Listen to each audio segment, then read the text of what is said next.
Hello and welcome to the morning sports briefing here on Friday, the 16th of April. Hi, I'm Paul, and I'll be your host this morning here on New Zealand Sports Radio.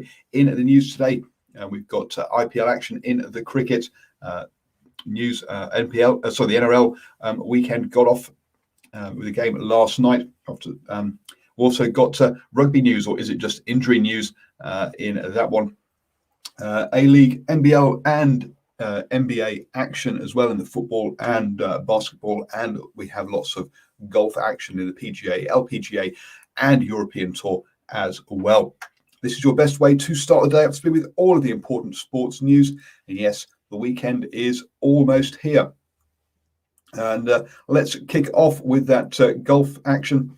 And over in the Lossie Championship, in the LPGA, Lydia Ko is in action. It's the second round there. She's actually out on the course at the moment, currently in tied third place at 7 under par, just one shot behind the two leaders there in Sasso and Altamare. But there is a whole host of with 6 players at 7 under currently. So it's very tight at the top there in the LPGA. Somebody needs to make a move in that one. Over in the European Tour, and it is the Australian Open. Confusing one there. Canaries of Spain currently is leading the way there at 5 under par at the end of the first round. No Kiwi representatives in that one, unfortunately.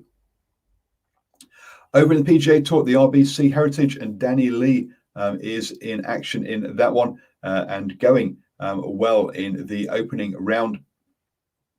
Currently, he is in tied 13th place at 3 under par. Still, that's 5 shots behind Sink, who is leading at 8 under par on the first in the first round. So, still 3 more rounds to go. So, there's still plenty of time for change there, but a decent start there by Danny Lee at the RBC Heritage. Sticking over in the States and moving on to NBA action, and there were 12 games yesterday, including the Pelicans, who were Steven Adams Pelicans, who were in action against the Knicks. But before we get on to that one, some key results there. The Bucks beat the Timberwolves 130 to 105. The 76ers saw off the Nets 123 to 117. And the Clippers beat the Pistons 100 to 98. A close one in that one there. Looking at the Pelicans versus the Knicks then. It was a tight first quarter, 26-all. And the Knicks took just a 1-point lead at halftime. However, in the second half, they won both quarters to slowly stretch it out, 116 to 106 win in that one.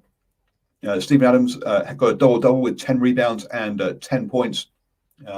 Brandon Ingram with 28 points and Zion Williamson with 25 points, again leading the way scoring for the Pelicans. On the Knicks side, it was all about Randall with his 32 points.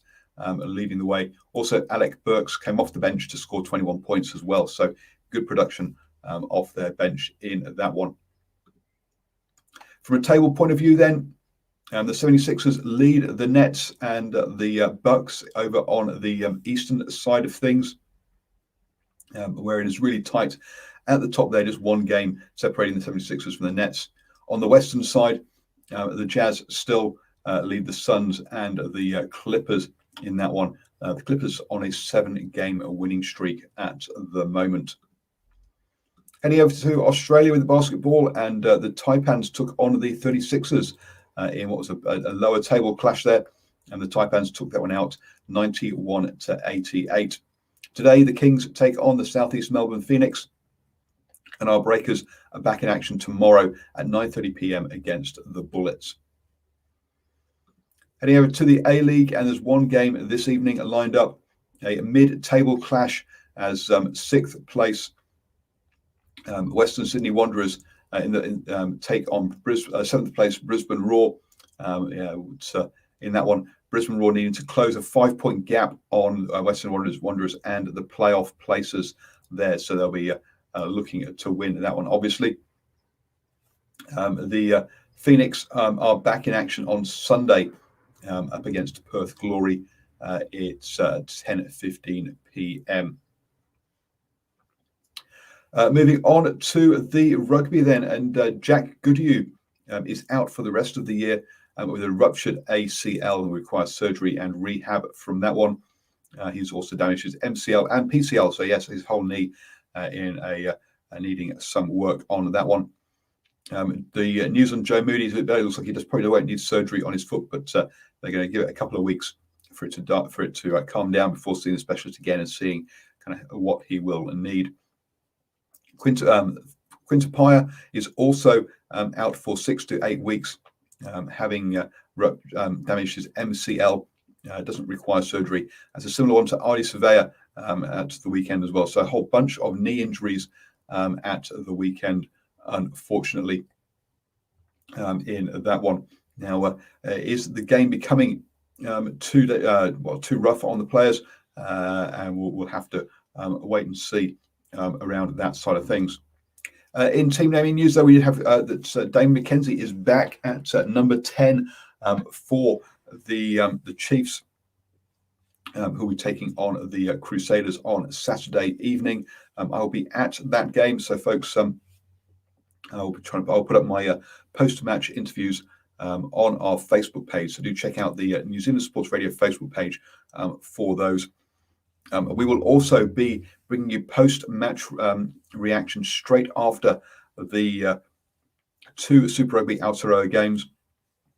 Tonight it is the Highlanders versus the Blues, and on Saturday it is the Chiefs versus the Crusaders. Arshwin will be hosting that one, as obviously I'll be at the game for that one, and then also we'll be back at 8 p.m.